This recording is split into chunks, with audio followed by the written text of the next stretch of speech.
Hello students, आज हम पढ़ेंगे यूनिट 3 के बारे में। मेजर इकोसिस्टम्स हमारा टॉपिक होने वाला है।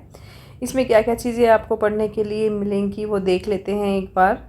इसमें जो चीज़ें होने वाली हैं, फॉरेस्ट इकोसिस्टम, ग्रासलैंड और डेजर्ट, मेनली ये 3 होंगे। इन तीनों के बारे में हम लोग पढ़ेंगे।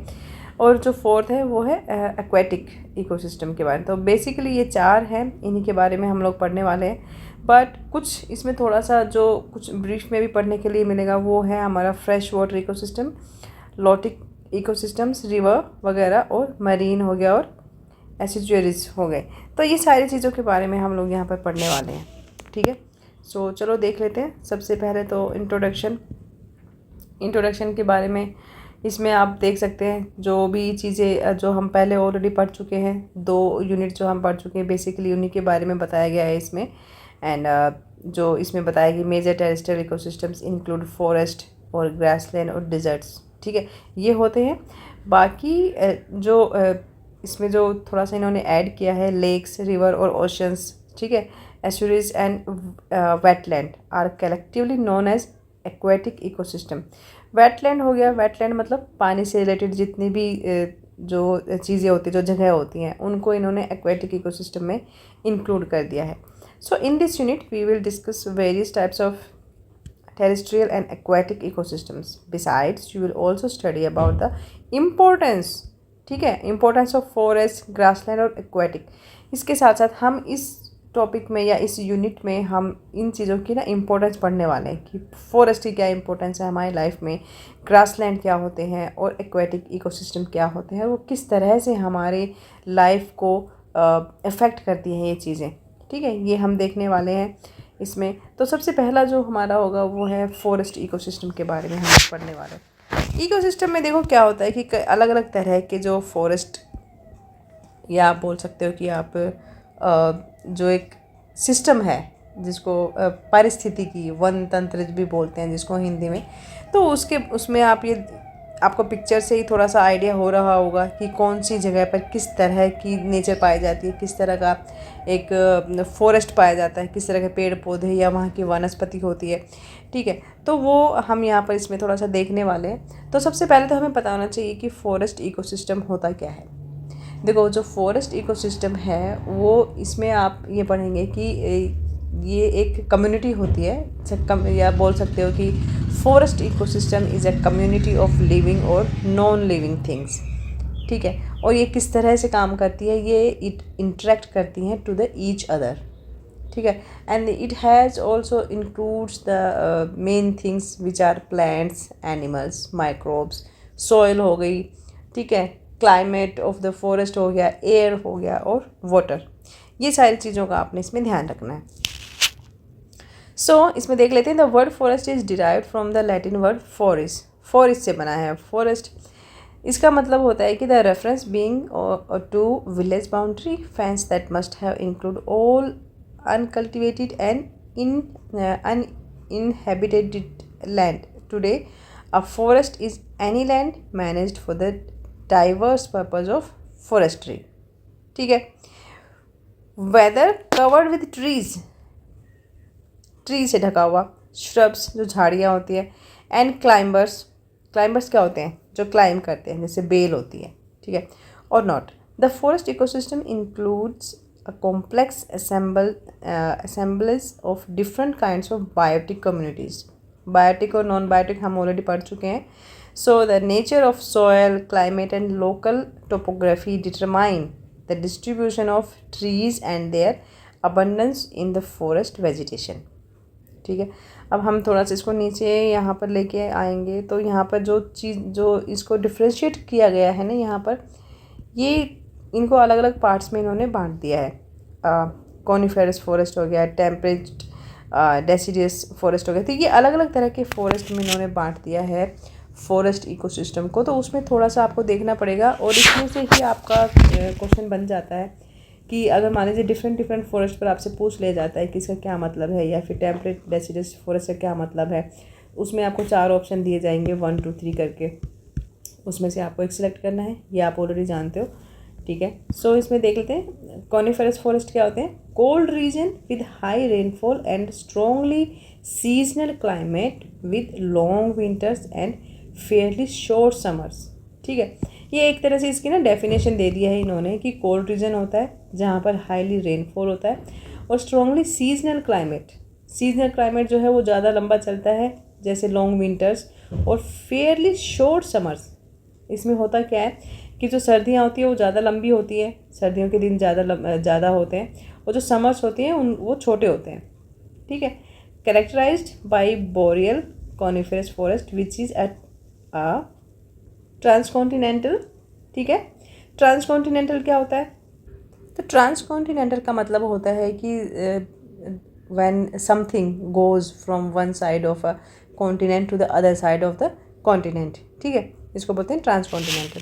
तो अगर इसमें से भी अगर कुछ इस तरह का पूछा जाता है तो इन चीज़ों को थोड़ा सा बारीकी से पढ़ना आप लोग। Then this forest are characterized by evergreen plant species such as. अब यहाँ पर कौन कौन सी ये जो फॉरेस्ट है यहाँ पे क्या क्या मेन चीज़ें पाई जाती हैं उसके लिए आप देखेंगे। फिर जिसे एबीसी ब्लास्मिया बोलते हैं, एंड द पाइन ट्रीज, जो पाइन के पेड़ होते हैं वो पाए जाते हैं, पाइनस स्ट्रोबेस हो गया, एंड बाय एनिमल्स, और जो ये तो हमारे पेड़ हो गए यहाँ पर पाइन कोन वाले या फिर वाले, जो ये मेन चीज़ें पाई जाती हैं। जैसे जब आप लोग कई बार हिल्स में जाते हैं तो वहाँ पे आपको पाइन कोन्स आराम से मिल जाते हैं, पाइन ट्री मिल जाएंगे आपको ईजिली। और एनिमल्स में such as lynx, wolf, bear, red fox, porcupine, squirrel और amphibian like tree frogs and pond frogs. अच्छा, एम्फीबियन के बारे में अगर आपसे पूछ लिया जाता है ना तो वो उसमें जो जिस पर कई बार आंसर क्वेश्चन पूछा जाता है तो उसमें फ्रॉग्स आ जाएंगे और पॉन्ड फ्रॉग्स आ जाएंगे। ठीक है, तो ये चीज़ें हो गई। इसमें आपको यहाँ पर समझ में आ गया कि यहाँ पर कौन कौन सी क्या वनस्पति पाई जाती है, कौन कौन से एनिमल पाए जाते हैं इस पर्टिकुलर फॉरेस्ट में। सेकेंड है temperate deciduous forest. The temperate forests are characterized by a moderate climate and broad-leaved deciduous trees, जिन पेड़ों के पत्ते बड़े होते हैं और मॉडरेट क्लाइमेट, मतलब ना गर्मी ज़्यादा होती है ना सर्दी ज़्यादा होती है, उस जगह क्लाइमेट में, which shed their leaves in winter and grow new foliage in the spring. मतलब विंटर में वो पेड़ जो है अपनी पत्तियाँ गिरा देते हैं और जो स्प्रिंग में जो न्यू ग्रोथ होती है वो स्टार्ट हो जाती है। These forest are characteristics of North America, Europe, Eastern Asia, including China and Japan. ठीक है, Chile and the part of Australia will with a cold winter and an annual rainfall of this. अगर आपसे पूछ लिया जाता है question कि Chile and part of Australia में एनुअल रेनफॉल कितना मापा जाता है, ठीक है, तो वो यहाँ पे ये वाला आ जाएगा 75 to 150 centimetre. The perception may be Fairlie uniform through out the years.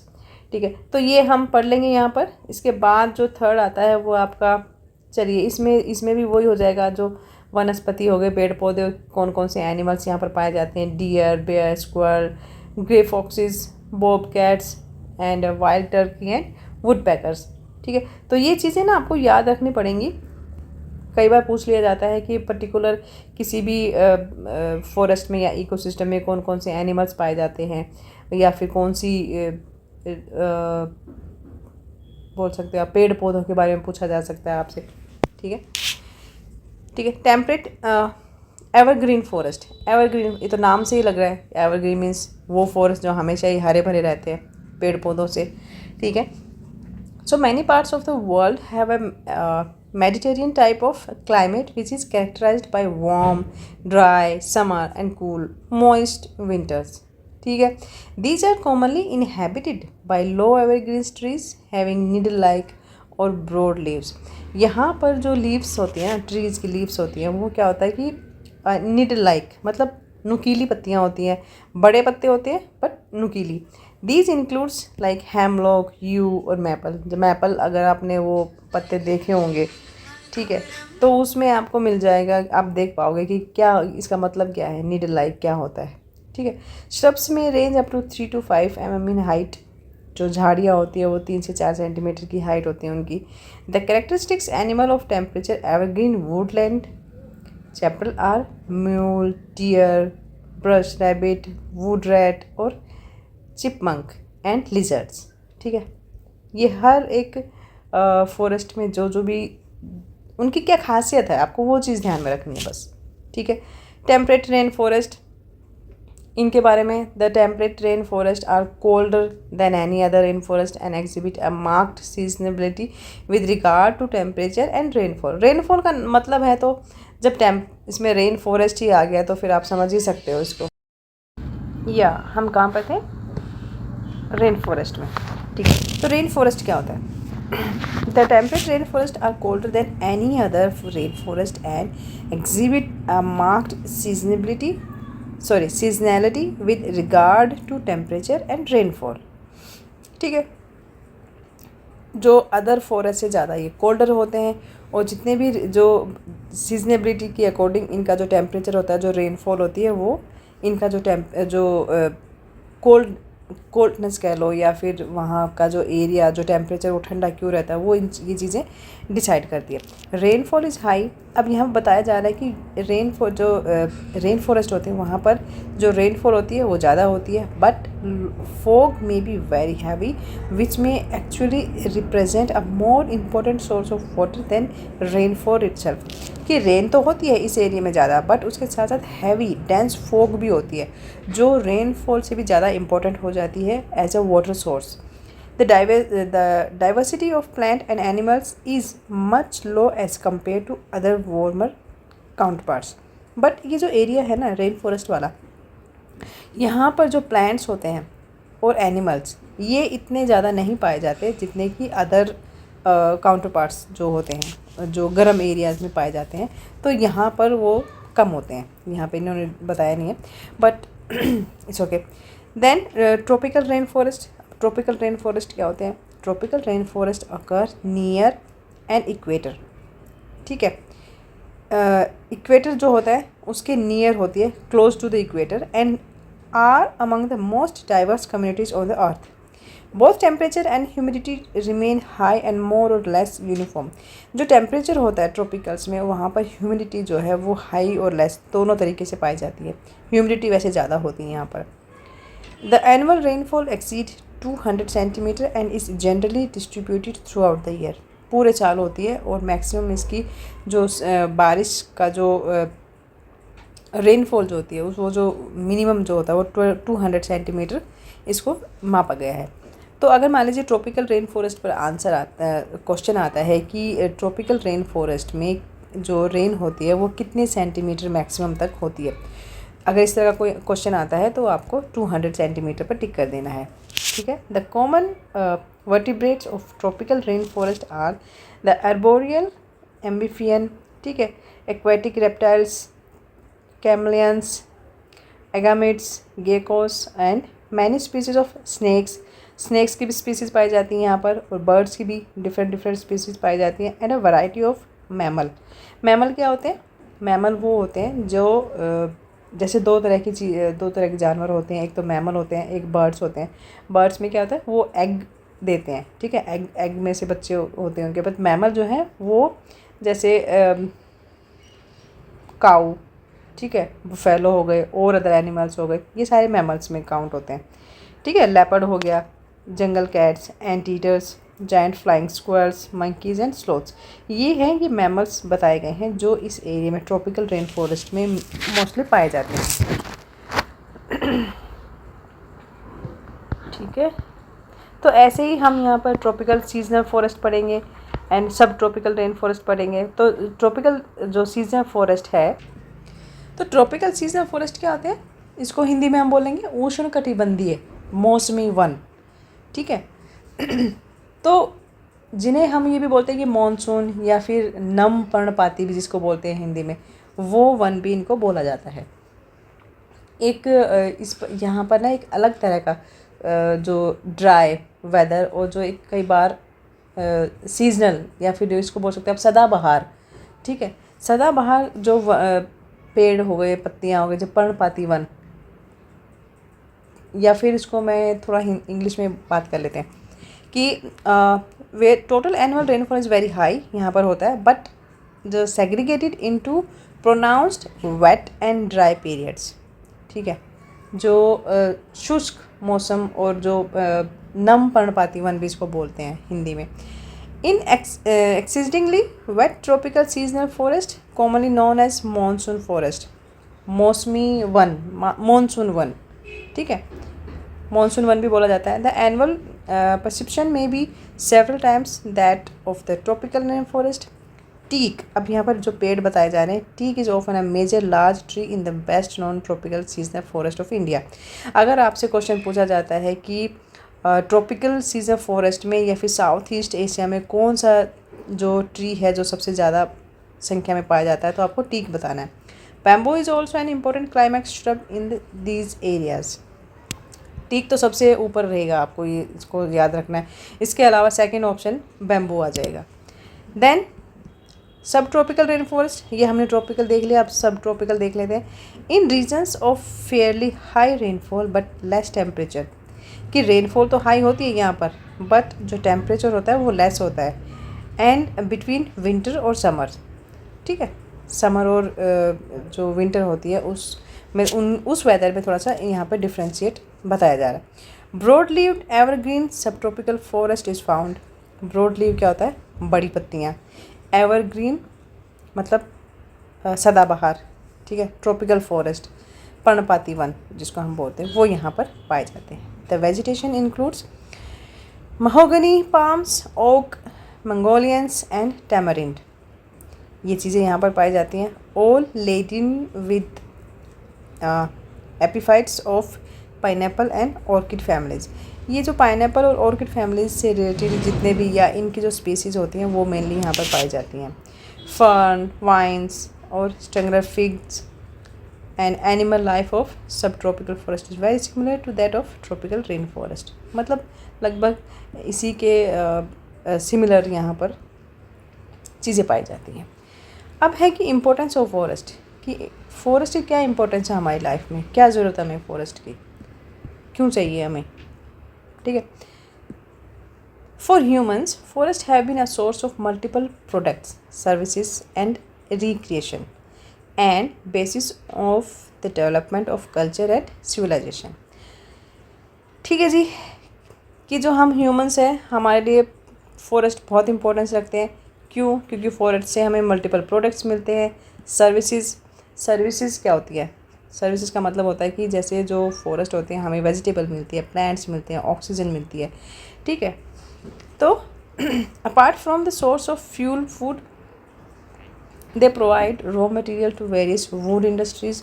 देखो ये तो इतना कुछ डीप में जाने वाली बात है नहीं कि मैं तुमको ये सारा डिटेल में पढ़ के बताऊँ, क्योंकि ये सब आप स्कूल में पढ़ के आए हो कि पेड़ों से हमें लकड़ी मिलती है, फल सब्जियाँ, ठीक है, और फ्यूल मिलता है. तो कितनी सारी चीज़ें हैं जो जिन चीज़ों पर हम लोग जो ह्यूमंस है वो डिपेंड करते हैं नेचर पर, ठीक है. तो ये सारी यहाँ पर आपको पढ़नी पड़ेंगी. जो फॉरेस्ट कंजर्वेशन है कि फॉरेस्ट कंजर्वेशन क्यों ज़रूरी है, ठीक है, वो आप देख लेते हैं. यहाँ पर अर्बनाइजेशन, जो शहरीकरण हो रहा है, उसके एक्सपेंशन की वजह से expansion of agriculture and extraction of timber pose serious threats to forest worldwide. ठीक है, जो बढ़ती हुई जो शहरीकरण है, जो हमारी ज़रूरत है, जो बढ़ती हुई ज़रूरतें हैं, उसकी वजह से जो एग्रीकल्चर है वो कम होता जा रहा है, क्योंकि लैंड ही नहीं बच रहा है ना वर्ल्ड वाइड. तो certain forest conservation and management process have to be employed in the forest to maintain them to get the desired quality of timber or pulp for paper industries. देखो पेड़ किस लिए काटे जा रहे हैं?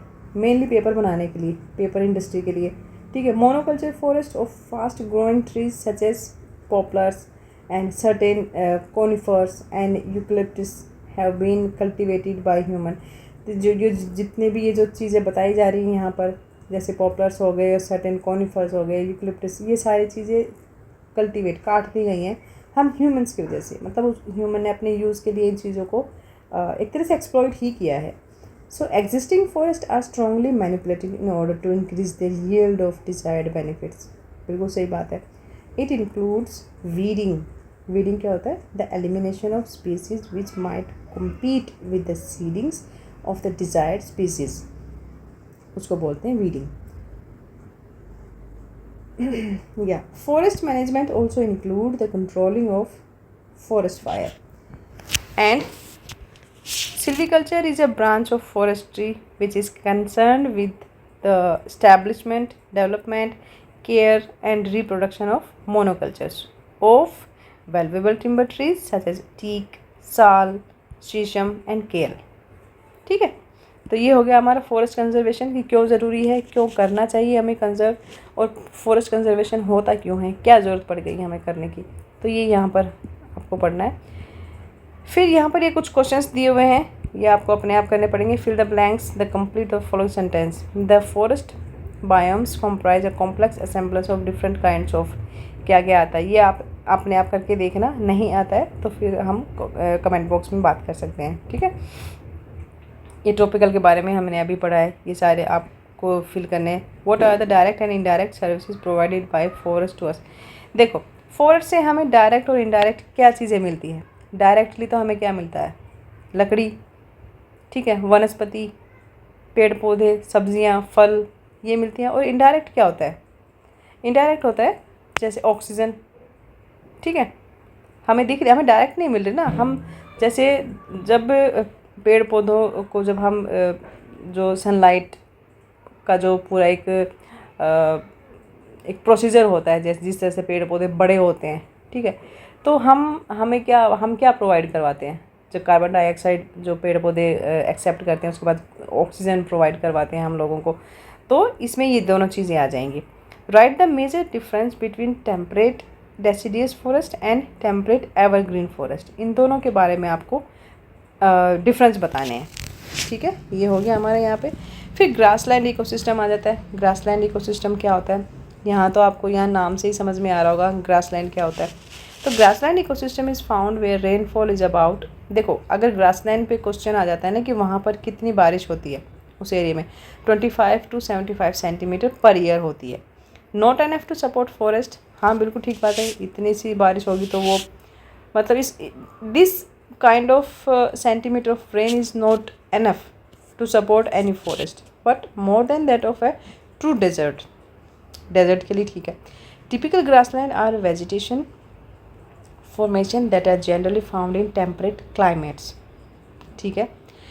the grass layer is sparse and consists mainly of annual grass species, mainly यहाँ पर जो भी grass species होती है ना वो पाई जाती है। द मेजर डिफरेंस जो होता है यहाँ पर वो है स्टीप्स एंड सवानाज, दो तरह की जो ग्रासलैंड होती हैं, एक तो स्टीपस हो गया, एक सवाना हो गया।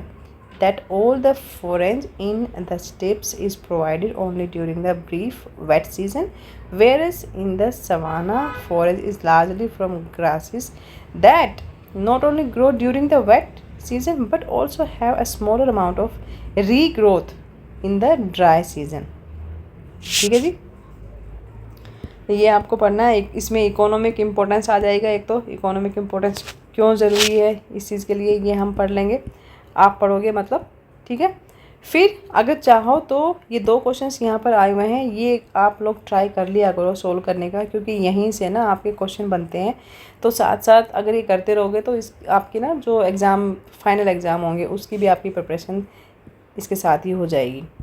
डेजर्ट इकोसिस्टम क्या होता है, अभी हमने रेनफॉल पढ़ लिया और ग्रासलैंड पढ़ लिया, अब हम पढ़ रहे हैं इसमें डेजर्ट इकोसिस्टम। डेजर्ट क्या होता है, रेगिस्तान, तो रेगिस्तान के बारे में हम पढ़ रहे हैं।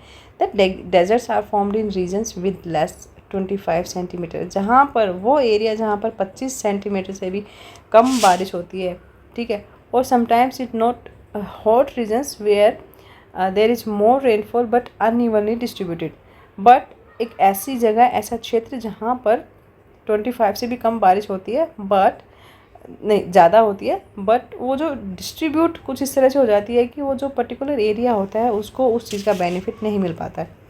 In the annual cycle desert is temperate region often lie in rain shadows, that is why high mountains blocks of moisture from the sea। ठीक है, यहाँ पर समझ सकते हो आप इसको देख के।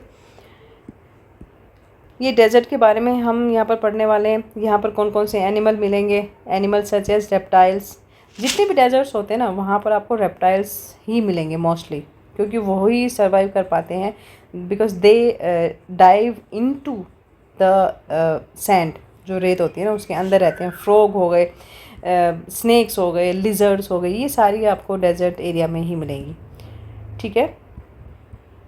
चलिए ये कुछ क्वेश्चंस कर लेते हैं। Which animal drink water periodically and physically adapted to हाँ withstand tissue dehydration for long period। इसमें क्या आएगा? camel। which bio experiences intense heat and strong wind with a great desiccating action during April to June। Tundra biome, desert biome, forest biome या grassland biome, ये आपको बताना है यहाँ पर।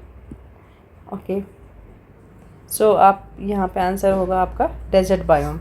On which animal calotes and uromastix are predatory in Thar desert. जो Thar desert होता है ना, वहाँ पर ये जो कैलोटेस एंड यूरोमेस्टिक्स ये प्रेडेटर हैं, ठीक है।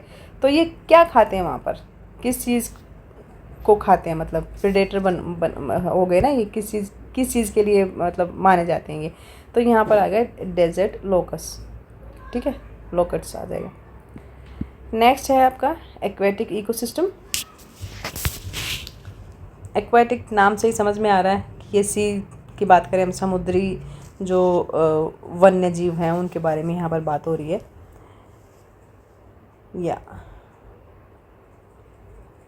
चलिए, global waters cover about 3/4 of the earth and either as fresh water where salt content is less than 0.5% or as saline water where the salt content is more than 3.5%।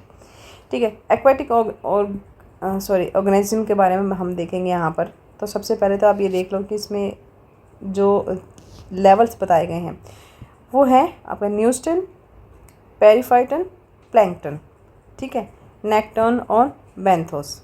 ये चीज़ें हमें यहाँ पर पढ़नी है।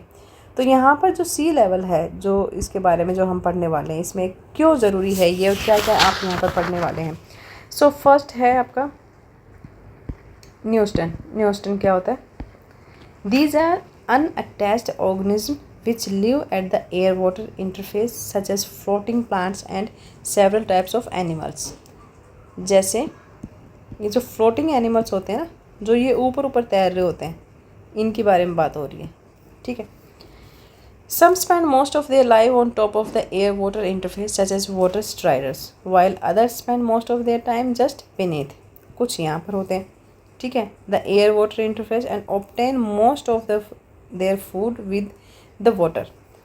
ये हो गया। Then पेरिफाइटन, these are organisms which remain attached or clinging to stems and leaves of rooted plants। जो ये plants होते हैं ना, जो leaves होती हैं, ये जो छोटे छोटे plants होते हैं, इनसे ये attached रहते हैं, इन्हीं से ये अपना खाना बनाते हैं। And bottom mud, usually sessile algae and their associated group of animals falls in this group, ठीक है। नेक्स्ट है प्लैंकटन। प्लैंकटन क्या होते हैं? A group of includes both microscopic plants chiefly एक planktons and animals primarily crustaceans and protozoans found in all aquatic ecosystems. तो जितने भी इकोसिस्टम्स होते हैं ना एक्वेटिक वाले, वहाँ पर ये सब चीज़ें पाई जाती हैं। और ये होते क्या? Except certain swift moving water, the locomotor power of the planktons is limited so that their distribution is controlled largely by currents in the aquatic ecosystem, ठीक है। प्लैंकटन क्या होते हैं? प्लैंकटन बहुत ही छोटे छोटे से एक आप कह सकते हो कि सी क्रीचर्स होते हैं, जिनको जो फिशेस होती हैं वो उनको खाती हैं, उनका खाना बनते हैं वो। Nekton, the group contains animal which are swimmers, वो एनिमल्स जो स्विमर्स होते हैं। The nektons are relatively large, size में बड़े होते हैं, पावरफुल होते हैं, they have to overcome the water currents, मतलब पानी के बहाव को वो हैंडल कर लेते हैं, इतने पावरफुल होते हैं। The animals in size from the swimming insects may be only about 2 mm। तो वो जो एनिमल्स होते हैं उनकी जो साइज़ होती है वो 2 mm तक लॉन्ग होते हैं, वो तो इससे बड़े नहीं होते। To the largest animal that have lived on earth namely the blue whale. तो ये जो नेक्टन वाली जो कैटेगरी आती है ना, उसमें ब्लू व्हेल जो है सबसे इम्पोर्टेंट होती है, जो पाई जाती है। और ये वाटर के जो करंट होता है, जो बहाव होता है, उसको झेल सकती है। और इनकी जो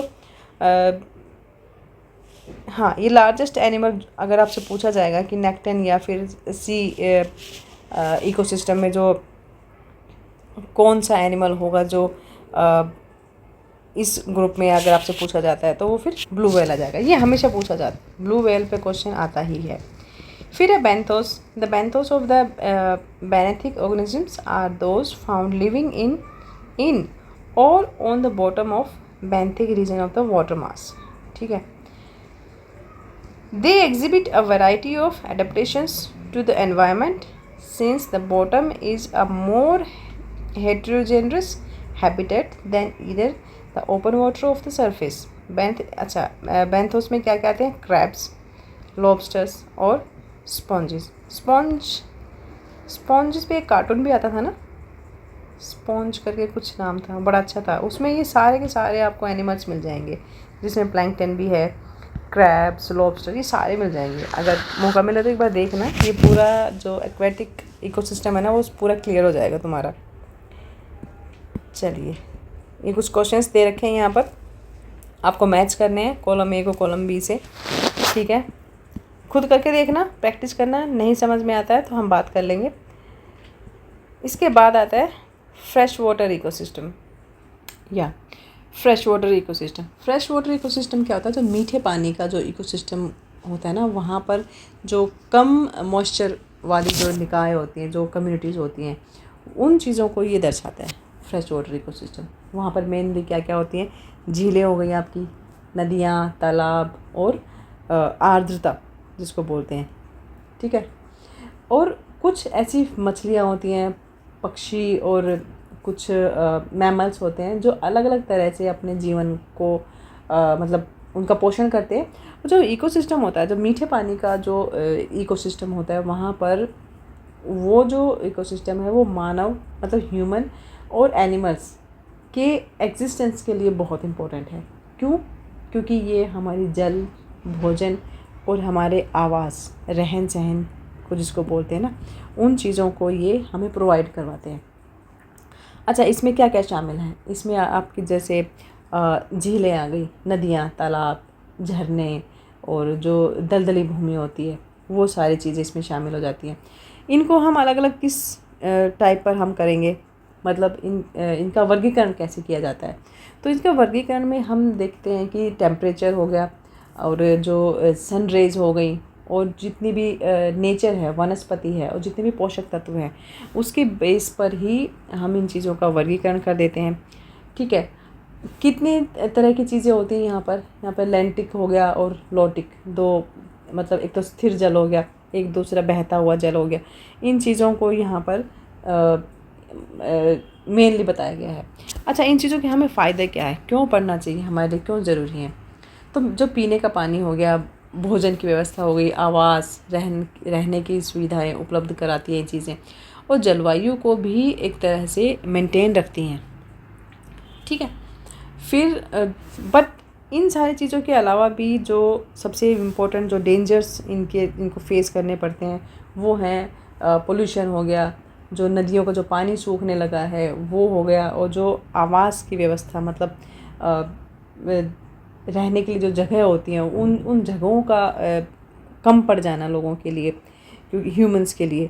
ठीक है, सो मीठे पानी का बोल सकते हैं आप, या फिर फ्रेश वाटर जो है वो दुनिया का सबसे अधिक आप बोल सकते हैं कि इंडेंजर्ड एक इकोसिस्टम में से एक बन गया है।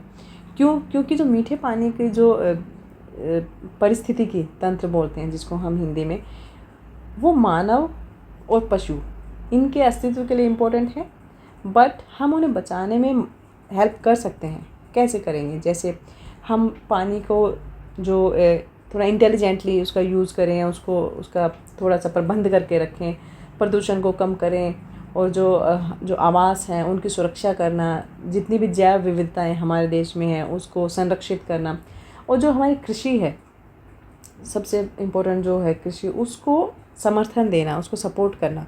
तो ये चीज़ें होती हैं जिसकी जो हमारी जो फ्रेश वाटर बॉडीज़ हो गया या फिर फ्रेश इकोसिस्टम हो गया, उसको एक तरह से हेल्प कैसे करेंगे हम, क्योंकि अगर हम नेचर को हेल्प करेंगे तो ही नेचर हमें हेल्प भी करेगी और सपोर्ट भी करेगी। ठीक है, देन नेक्स्ट है आपका एस्चुरेज। चलिए इसके बारे में देख लें। अब हम पढ़ेंगे एस्चुरेज के बारे में। एस्चुरेज क्या होती है, या इसको हिंदी में बोलते हैं मुहाना। ठीक है, मुहाना। तो मुहाना क्या होता है, एक आंशिक रूप से ना एक तटीय जल निकाय होता है, जहाँ पर मेनली क्या होता है कि नदियों, झरनों का पानी, ये सारी झरनों का ताज़ा वाला फ्रेश वाटर जो होता है वो समुद्र के जो खारा पानी होता है ना उसके साथ मिलकर एक अलग खारे पानी का एक इकोसिस्टम का ये निर्माण करते हैं। ठीक है, अब यहाँ पर मान लीजिए अगर इसको थोड़ा सा इसकी हम डेफिनेशन के बारे में अगर बात करें तो मान लीजिए जो मुहाना हो गया या फिर एस्चुरीज हो गई, वो मीठे पानी की जो नदियाँ होती हैं और खारी पानी के जो महासागरों के बीच जो एक मतलब मिश्रण जो होता है उसको एक तरह से परिभाषित कर सकते हैं। मीठे पानी, नदी का मीठा पानी और समुद्र का खारा पानी, इन दोनों चीज़ों को मिलाकर जो एक मिश्रण बनता है या एक मिश्रित व्यवस्था बनती है उसको एस्चुरीज हम बोलते हैं। ये इसकी जो भौगोलिक सुविधाएं होती हैं वो क्या क्या होंगी, तो देखो इसमें यहाँ पर खाड़ियाँ, लेगून्स हो गए, और जहाँ पर साउंड्स और जिनको आर्द्र भूमि भी बोलते हैं, ठीक है, वो यहाँ पर इनकी जो भौगोलिक परिस्थितियाँ हो जाएंगी। फिर पारिस्थितिकी महत्व क्या है इन चीज़ों का, ठीक है, इसमें यहाँ पर क्या होता है कि सबसे अधिक उत्पादकता वाली इकोसिस्टम यहाँ पर मिलता है नदियों में, जो खारे पानी के साथ मिलकर उसको पौधे और पशु जीवन को सहारा देने के अनुकूल बनाती हैं।